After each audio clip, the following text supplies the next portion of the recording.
జీవాత్మన్ ప్రవేశించి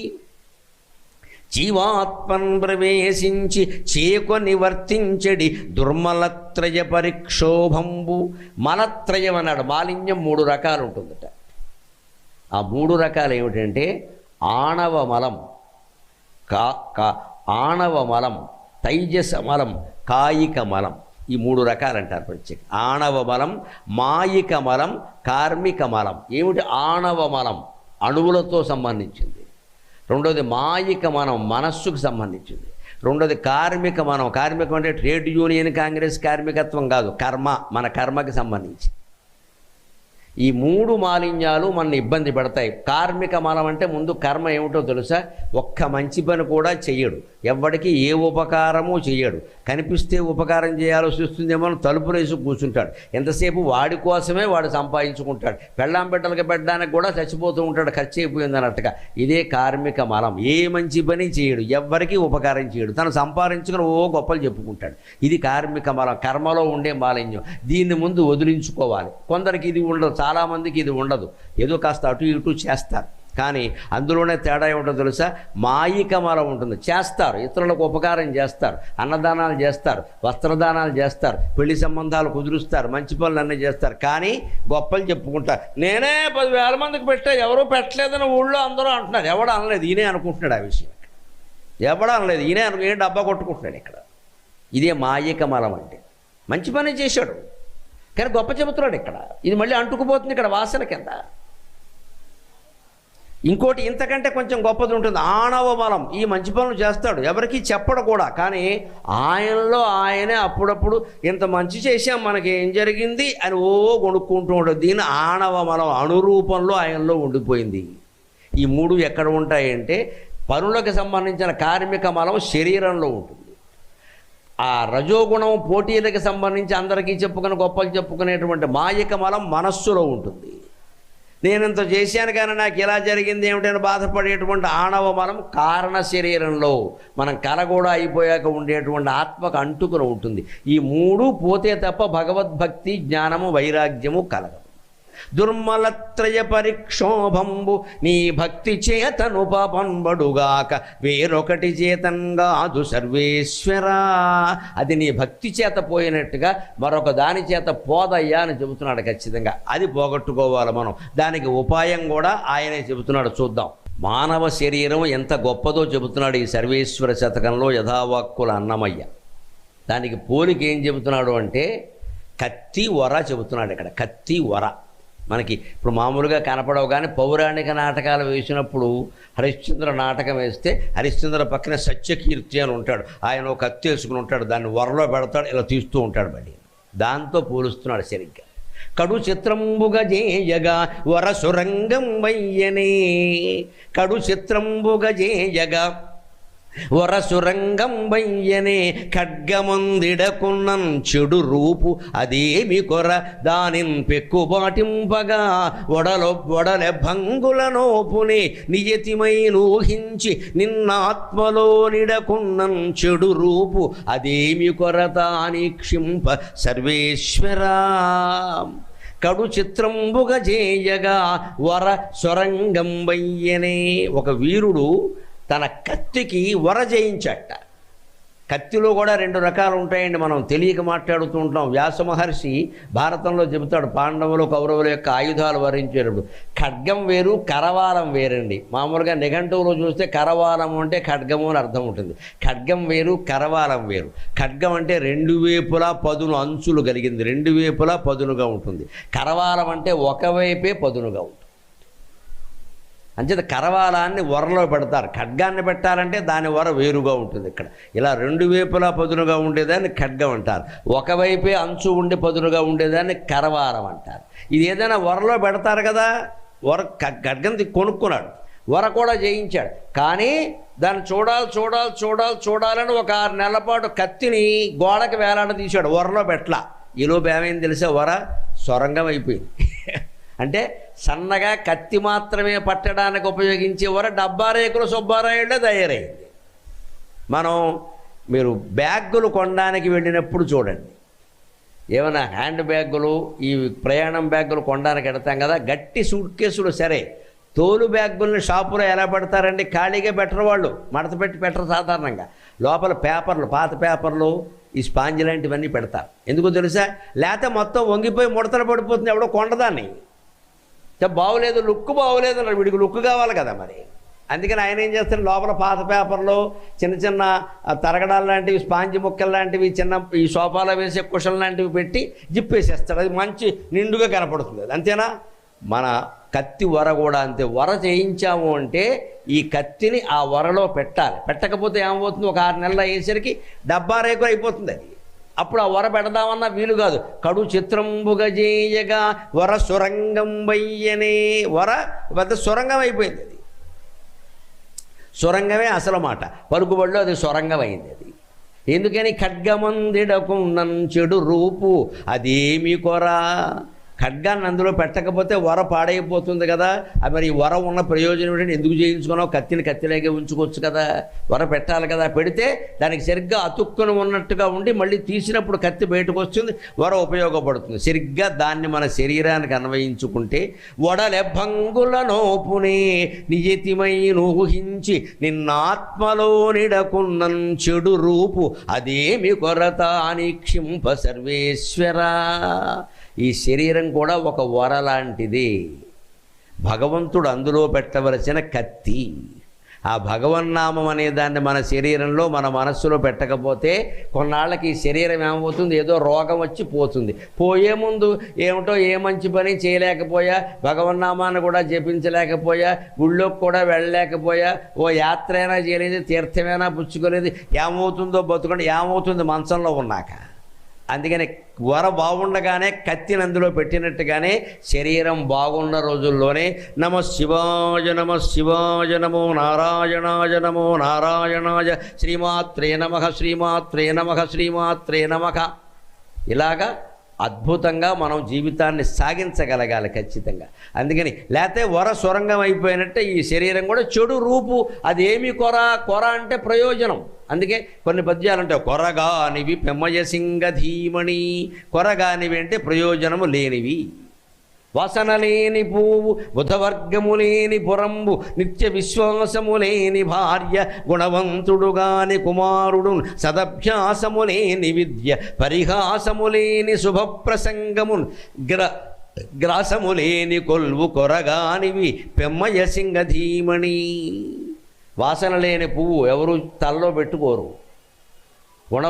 బుధవర్గము లేని పురంబు. ఏ పట్టణం, ఏ గ్రామమైనా సరే పండితులు 4-5 ఉండాలి. కాస్త పాండిత్యం ఉన్నవాళ్ళు, జ్ఞానం ఉన్నవాళ్ళు 4 ఉండాలి. అంతా అజ్ఞానంలో ఉంటే ఎలాగా? నిత్య విశ్వాసము లేని భార్య. భార్యకి భర్త మీద, భర్తకి భార్య మీద విశ్వాసం ఉండాలి. అనుమానించే వాళ్ళు ఇంట్లో ఉన్నారంటే పాముతో కాపురం చేసినట్టే లెక్క. అందుకని విశ్వాసం ముఖ్యం. గుణవంతుడుగా అని కుమారుడు. అమ్మాయిని కానీ అబ్బాయిని కానీ కన్నామంటే ముందు వాళ్ళు అందంగా ఉండడం, ఉద్యోగాలు చేయడం, బాగా సంపాదించడం ముఖ్యం కాదు. గుణవంతులై ఉండాలి ఖచ్చితంగా. పిల్లలు గుణవంతులు అయ్యే విధంగా ప్రయత్నం చేయాలి. ఎంతసేపు ధనవంతులు అయ్యే విధంగా ప్రయత్నం చేయడం కాదు. సదభ్యాసము లేని విద్య. విద్య ఉందంటే దాన్ని వేసవకాలం కూడా కొద్దో గొప్ప 1-2 గంటలు చదవాలి, లేకపోతే పాడైపోతుంది. అంతేకాదు ఎంత పెద్ద ప్రసంగం చేసినా సరే పరిహాసం మధ్యలో 4 చలోక్తులు ఉండాలి, లేకపోతే జనానికి నిద్ర వచ్చేస్తుంది. అందుకని పరిహాసము లేని శుభప్రసంగము.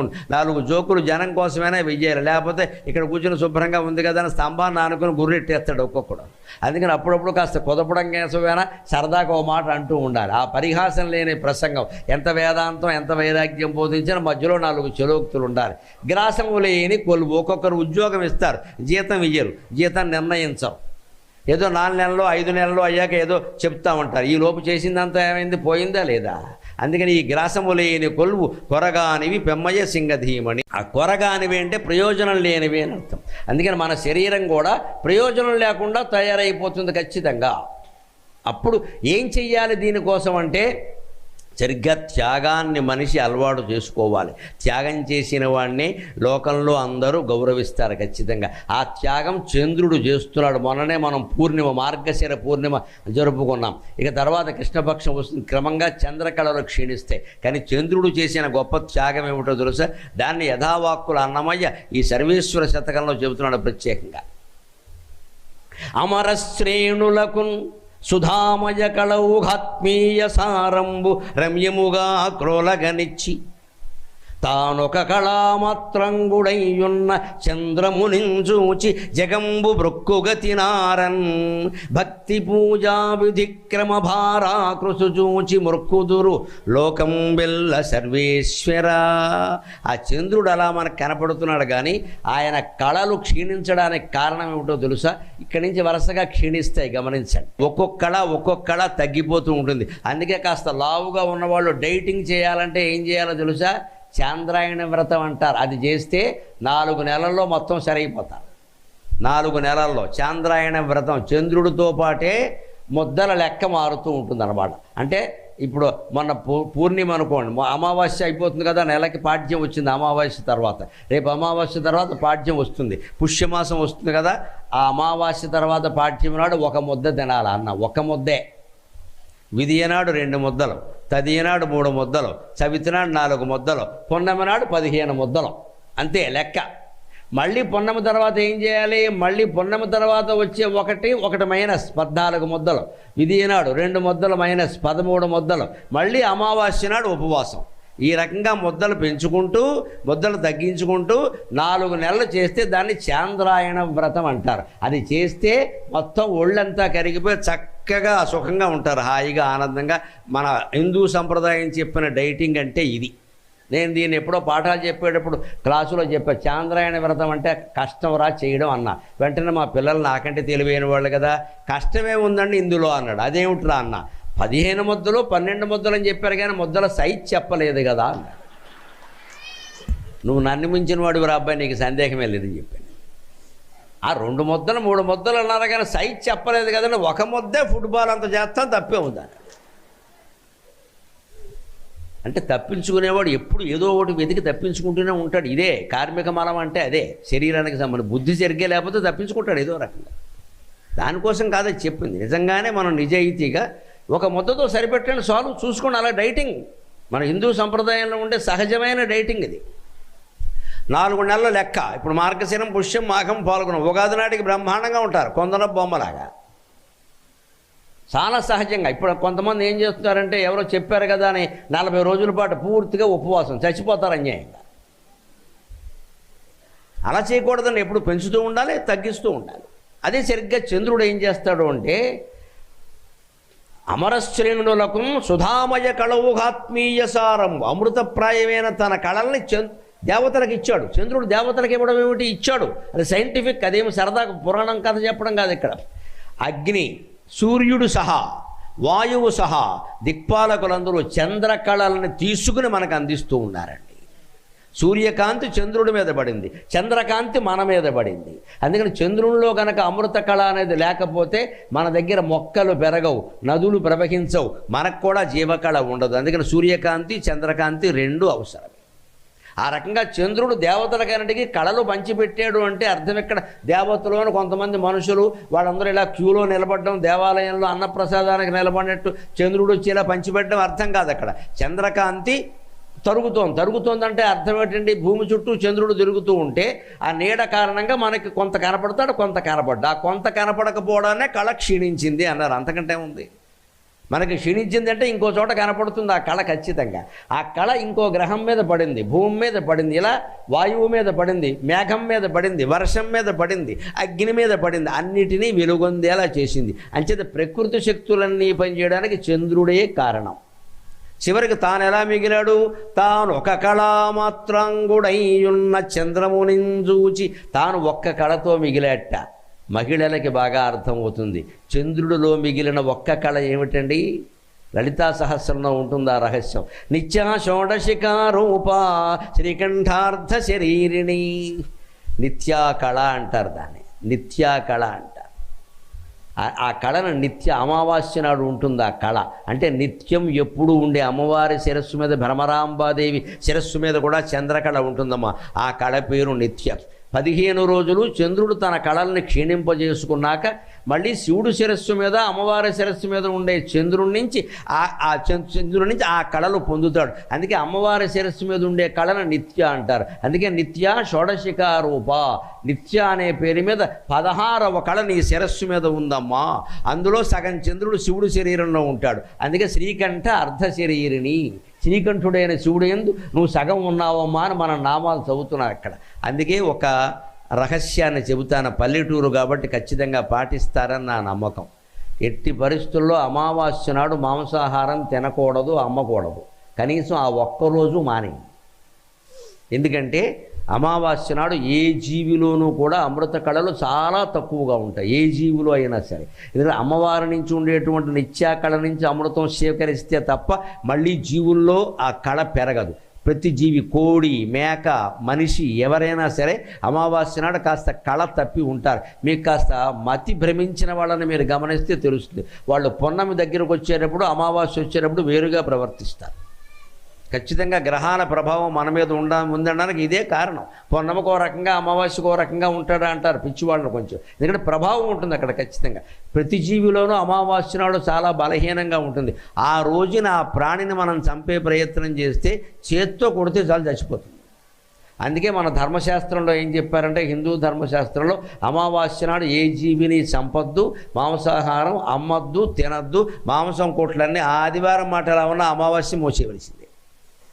ఆ మాత్రం గౌరవించకపోతే జీవులు మనల్ని శపిస్తే ఖచ్చితంగా.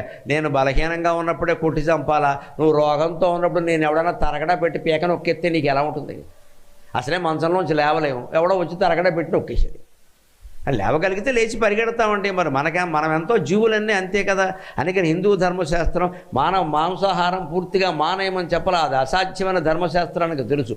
మాంసం మానేయడాలు, మద్యం మానేయడాలు చట్టాల వల్ల అవ్వవు, మనిషిలో మార్పు వస్తేనే అవుతాయి ఖచ్చితంగా. ఆ మార్పు రావడం కోసమే మేము తాపత్రయపడుతున్నాం. కనీసం అమావాస్య నాడు మానేయండి పూర్తిగా. ఒక్కరోజు మానేస్తే వచ్చే నష్టం ఏం లేదు. భగవంతుడికి దండం పెట్టుకుని ఆ రోజు మానేయి. ఎందుకంటే చాలా స్వల్పంగా ఉంటాయి. చంద్రుడు అన్ని కళలు కోల్పోయాడు. అయినా చంద్రుడిని చూసి మనం నమస్కారం చేస్తున్నామో లేదా చెయ్యాలి. ఎప్పుడు చేయాలి?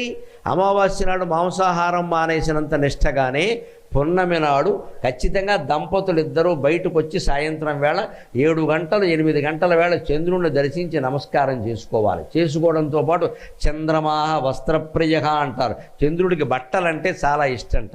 ఎవరైనా ఊళ్ళో ఉండే పేద దంపతులకి ఒక జత బట్టలు దానం చేయాలి. ఖచ్చితంగా ఆ నియమం పెట్టుకోండి, మీ పిల్లలు బాగుంటారు. అన్న వస్త్రాలకు లోటు ఉండదు పిల్లలకి. అలా చెయ్యాలి, ప్రతి నెల చెయ్యాలి. అలా 1000 నెలలు చేశాక జరుపుకునేదాన్నే సహస్ర చంద్ర దర్శనం అంటారు. అది ఎప్పుడు అవుతుంది అంటే 80 సంవత్సరాల 8 మాసాలకు అయిపోతుంది. ఎవరికైనా 80 ఏళ్ళు ఆ పైన 8 మాసాలు దాటితే సహస్ర చంద్ర దర్శనం చేసుకోవచ్చు. ఊరికే డబ్బా కొట్టి యూట్యూబులు పెట్టి చేసుకోవడం కాదు ఇక్కడ.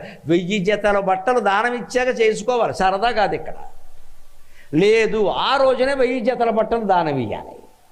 అలా జమీందారులైన వాళ్ళందరూ 1000 జతల బట్టలు దానం ఇయ్యాలని పెట్టుకుని తక్కెళ్ళపోడు కాదమ్మా, గుంటూరు జిల్లాలో ఉండే పల్లెటూళ్ళు వెళ్ళి డేరాల్లో నివసిస్తున్నటువంటి పేదవాళ్ళకి, చెట్టు కింద ఉండేటువంటి పేదవాళ్ళకి పంచే చీర పెట్టండమ్మా.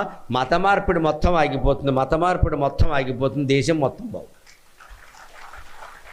జమీందారులైన వాళ్ళకి నమస్కారం పెట్టి కోరుతున్నా. ముఖ్యంగా స్త్రీలకి మీ కారులో కానీ మీ బండిలో కానీ ఎలాగోలా 25 చీరలు 30 చీరలు వేసుకుని వెళ్ళండి. శ్రావణ మాసం అనగానే ఎంతసేపు ఆడపడుచుకి తోడుకోడలు కదమ్మా, ఆడపడుచుకి అరకెరం రాసిన మూతి ముద్దాపురమే తిప్పుతుంది ఆవిడ, తిరుగులేదు. ఉపయోగం లేదు, ఎందుకంటే ఆవిడ ఆడపడుచు అంతే. నీకు నచ్చదో పెట్టిందిలే అంటుంది. ఇక్కడ ఎందుకు వచ్చింది లేనిపోని మాటలు? ఇక్కడ ఆడపడుచుకో రవికలు కూడా బారేసి మిగిలినవన్నీ ఏం చేయాలంటే ఊళ్ళో పంచిపెట్టాలి. మన కులం కాని వాళ్ళకే పంచిపెట్టాలని నేను చెబుతున్న. కులాతీతమైన వ్యవస్థ ఏర్పడాలంటే అంతేనమ్మా, కులం కూడా వద్దండి. మన కులం కాని వాళ్ళకే పంచిపెట్టాలి. అప్పుడు సర్వకుల సామరస్యం ఏర్పడుతుంది. ఎవరి ఆచారాలు వారు పాటించినా సరే అందరూ బాగుంటారు. ముఖ్యంగా పేద కులాలు ఉన్నాయి ప్రత్యేకంగా. ఈ దేశంలో కొన్ని కులాలు ప్రత్యేకం పేద కులాలని చెప్పచ్చు. పండితులకు ఇద్దాం, జమీందారులకు ఇద్దామని ప్రయత్నం చేయకండి. నేను కూడా ఇవాళ విజ్ఞప్తి చేస్తున్నా. నేను వెళ్ళేటప్పుడు ఎవ్వరూ నాకు చేతులెత్తి నమస్కారం చేయండి, నేను కూడా నమస్కారం చేస్తా. అంతకుమించి ఫోటోలు తీయడం కానీ పాదాభివందనాలు చేయడం కానీ నా చేతిలో ఏదో పెడదామన్న ప్రయత్నం చేయకండమ్మా. మీ అందరి దగ్గర నేను కోరుతున్న భిక్షాటన 4 అక్షరాలు, ఒకే మాట, ఆచరణ. ఆచరణ ఆచరణ అనేది నాకు దక్షిణగా ఇవ్వండి చాలు. నేను చెప్పిన పనులు చేయండి. అమావాస్య నాడు మాంసాహారం మానేయండి. పున్నమి నాడు ఖచ్చితంగా దంపతులు బయటకు వచ్చి పున్నమి చందమామను చూడండి. ఒక జత బట్టలు దానం వేయండి. ఎప్పుడు శ్రావణ మాసం నోములు చేసినా వేరే నోములు ఏం చేసినా పేదవాళ్ళకే దానం వేయండి అమ్మ, ఉన్నవాళ్ళకి ఇవ్వకండి. దేశంలో పేదరికం పోతుంది. ఎవరో మనకు ఉచితంగా బట్టలు అన్నాలు పెట్టక్కర్లేదమ్మా, మన ఊళ్ళో మనమే పెట్టుకుంటాం ఇక్కడ. అప్పుడు ఊళ్ళో ఐశ్వర్యవంతులు ఉంటే పేదవాళ్ళు ఏమనుకుంటారో తెలుసా? ఆయన బాగుండాలి, ఆయన బాగుండాలి, ఆయనకి ఇంకా పిల్లలు కలగాలి, పెళ్ళిళ్ళు జరగాలి, శుభకార్యాలు జరగాలి, వాళ్ళ ఇంట్లో శుభకార్యం జరిగినప్పుడే నాకు చీర పెట్టారు కట్టుకుంటున్నాను, ఆ తల్లికి ఇంకా బిడ్డలు కలగాలి, వాళ్ళకి మనవాళ్ళు కలగాలి, మనవరాళ్ళు కలగాలి అని పేదవాళ్ళు ఐశ్వర్యవంతుల మేలు కోరుకుంటారమ్మా. సమసమాజం ఏర్పడడానికి హిందూ ధర్మమే ప్రధాన కారణం, దానం ధర్మమే ప్రధాన. ఆ దాన ధర్మాలు చెయ్యాలి బాగా. ఏం చేసుకుంటాం? ఇవన్నీ 4 బీరువాలు 5 బీరువాలు, చీరలు పంచెలు ప్యాంట్లు ఉన్నాయి, అందరికీ చూసుకోండి. అబద్ధాలు ఏం లేవు ఇక్కడ. ఏం చేసుకుంటాం ఇవన్నీ ఇక్కడ? అసలు కట్టనే కట్టరు ఆ బీరువాలో చీరలు. పైగా ఎవరన్నా అడిగితే మా మనవరాలు పెళ్ళి కట్టుకుందామని, నీ మనవరాలు నీకు చెప్పి పెళ్లి చేసుకోద్దమ్మా, ఈ పాటికే చేసుకుంది కనుక్కో.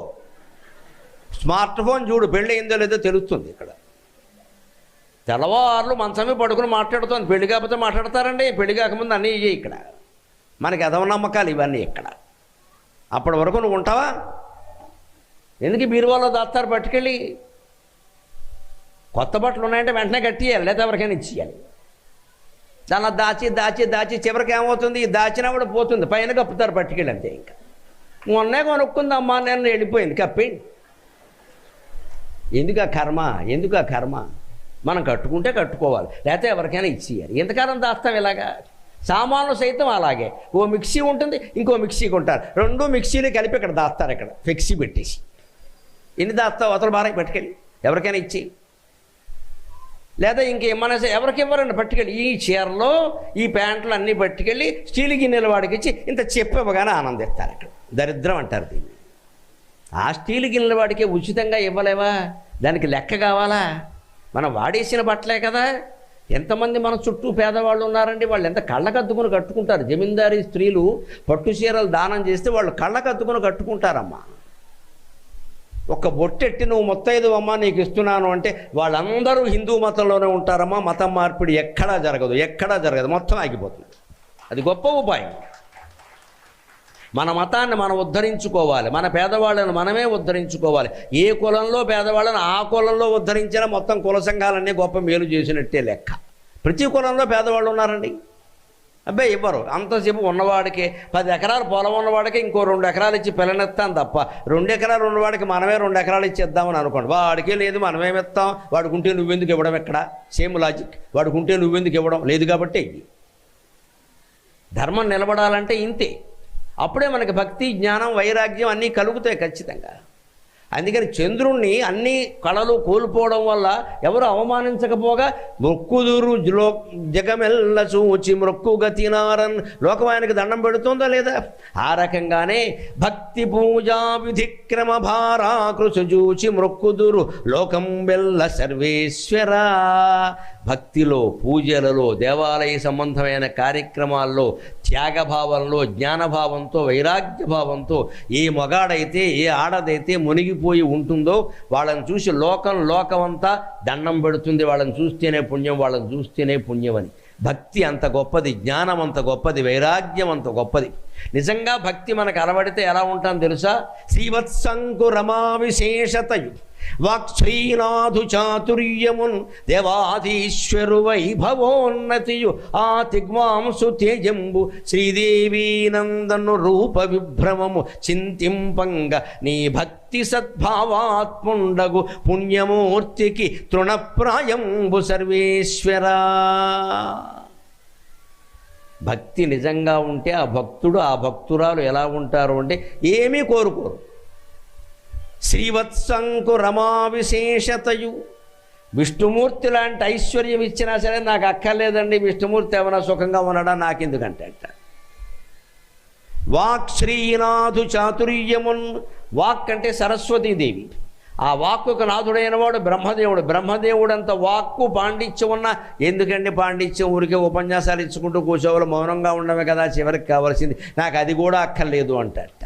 దేవాధీశ్వరుడు వైభవోన్నతియు, దేవేంద్రుడి యొక్క వైభవం నీకు ఇస్తామయ్యా అంటే దేవేంద్రుడు ఏమైనా సుఖంగా ఉన్నాడా? భక్తి జ్ఞాన వైరాగ్యాలు ఉన్న వాళ్ళే సుఖంగా ఉంటారు, మిగిలిన వాళ్ళు సుఖంగా ఎలా ఉంటారండి అని అది కూడా నాకు అక్కర్లేదంటాడు. అంతేకాదు ఆ తిగ్మాంసు తేజంబు, తిగ్మాంసులు ఉంటే తీవ్రమైన కిరణాలు కలిగిన వాడు సూర్యుడు, సూర్యలోకంలోకి పంపిస్తామయ్యా, సూర్య తేజస్సు నీకుంటుందంటే ఎందుకంటే లక్షల కోట్ల డిగ్రీల ఉష్ణోగ్రతలో మాడిపోవడం తప్పితే ఏమీ లేదు, సూర్యుడికి అన్నం పెట్టేవాడు కూడా లేడు ఇవాళ, అందుకని సూర్యలోకం కూడా నాకు అక్కర్లేదు అంటాట. శ్రీదేవి నందను రూప విభ్రమము, లక్ష్మీదేవి కుమారుడైన మన్మధుడంత అందం నీకు ఇస్తామయ్యా అంటే ఎందుకంటే మా ఆవిడతోనే చూస్తున్నాం, ఊళ్ళో వాళ్ళతో పడాలి, లేనిపోను గొడవ అంటాట. అంత అందం దేనికి? అందంగా ఉంటే అందం శాపమైపోతుంది చివరికి. ఆడవాళ్ళు అందంగా ఉన్నారంటే వాళ్ళ చుట్టూ జాగ్రత్తలు వాళ్ళే ఏర్పాటు చేసుకోవాలి, లేకపోతే ఊళ్ళో గొడవలు అయిపోతాయి అనవసరంగా. మొగాళ్ళైనా అంతే, అందంగా ఉన్నవాడు ఎప్పుడు ఇంట్లోనే ఉండాలి, ఊరికే బయటికి వెళ్ళి తిరగకూడదు. ఇక్కడ బయట తిరిగితే వీడి సంసారానికి నష్టమే, వేరే వాళ్ళ సంసారానికి నష్టమే. అందుకని అందంగా ఉండడం కూడా పెద్ద గొప్ప విషయం కాదు. అందం ఎప్పటికైనా పోయేదే, సంపద ఎప్పటికైనా పోయేదే, యవ్వనం ఎప్పటికైనా పోయేదే, పేరు ప్రతిష్ట సమస్తం పోయేవే. భగవంతుడు ఒక్కడే శాశ్వతంగా ఉంటాడు. మన మనస్సులో చింతించవలసింది భగవంతుడి గురించి. అందుకని నాకు ఇవేమీ అక్కర్లేదండి. నీ భక్తి సద్భావాత్ముండగు పుణ్యమూర్తికి తృణప్రాయంబు సర్వేశ్వర. నిజంగా భగవద్భక్తి భ్రమరాంబ గంగా సహిత మల్లీశ్వర స్వామి మీద, భగవంతుని మీద ఎవరికి ప్రేమ ఉందో వారికి ఎలా ఉంటుంది మనస్సు? ఇవన్నీ నాకు అక్కర్లేదండి, సుఖంగా ఉన్నాం కదా. భక్తి ఉంటే జ్ఞానం ఉండాలి, జ్ఞానం ఉంటే వైరాగ్యం ఉండాలి. నాకు భక్తి ఉంది అన్నది. భక్తులంటే 3 లక్షణాలు ఉండాలి, గుర్తుపెట్టుకోండి. మాటల్లో సత్యం ఉండాలి, చేతల్లో ధర్మం ఉండాలి, మనస్సులో భగవంతుడు ఉండాలి. అది భక్తుడి లక్షణం అంటే.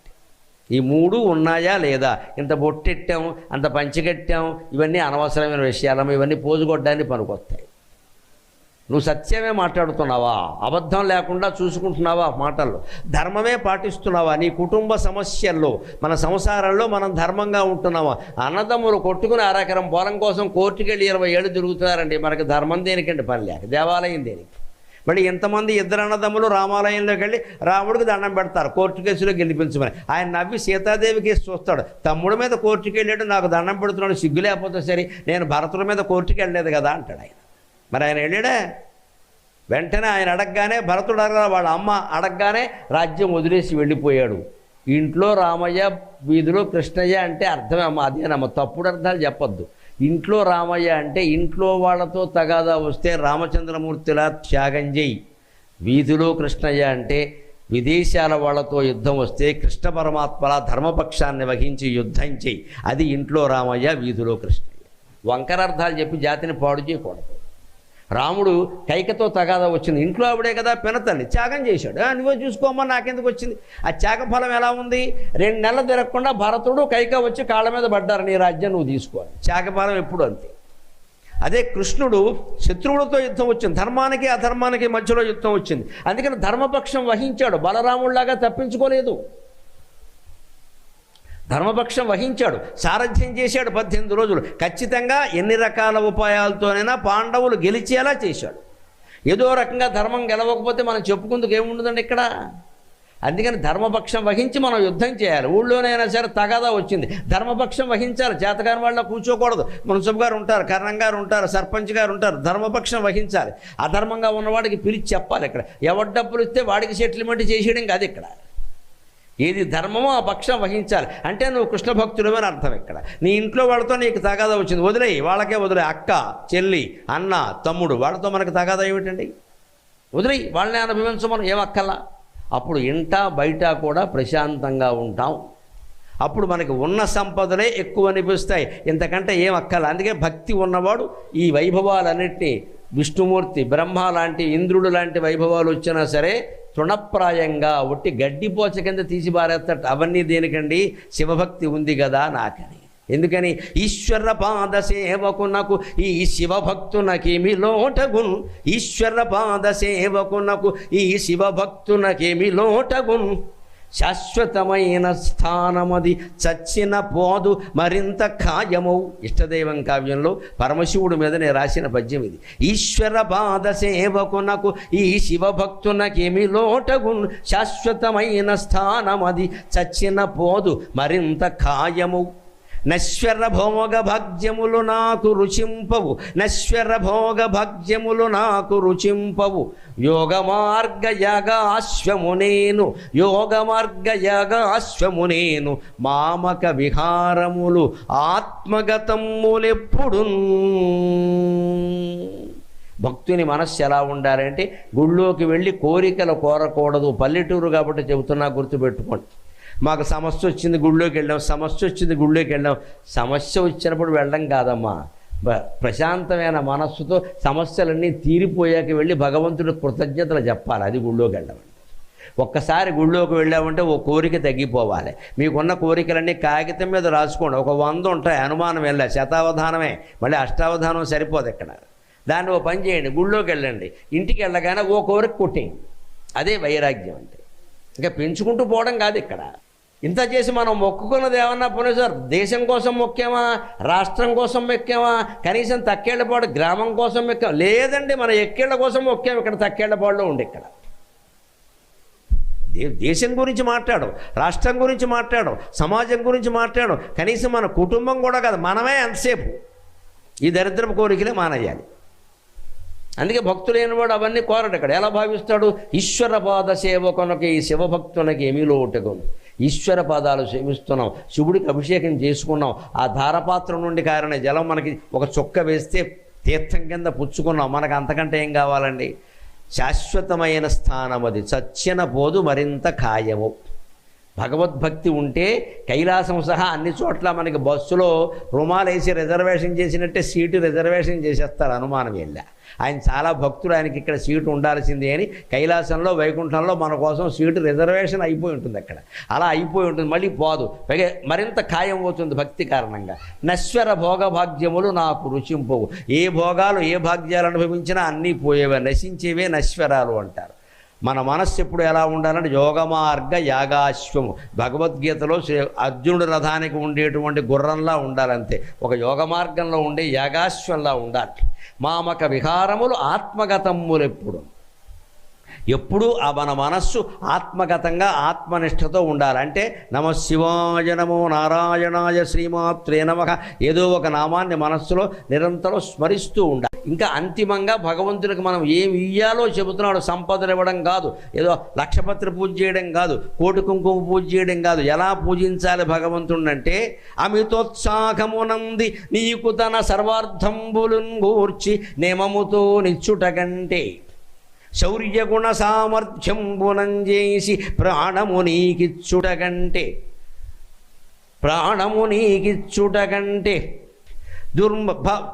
దుస్తర భవోన్మాదంబు మర్దించి, దుస్తర భవోన్మాదంబు మర్దించి చిత్తము నీకిచ్చుట పెక్కు భంగుల మహౌదార్యంబు సర్వేశ్వరా.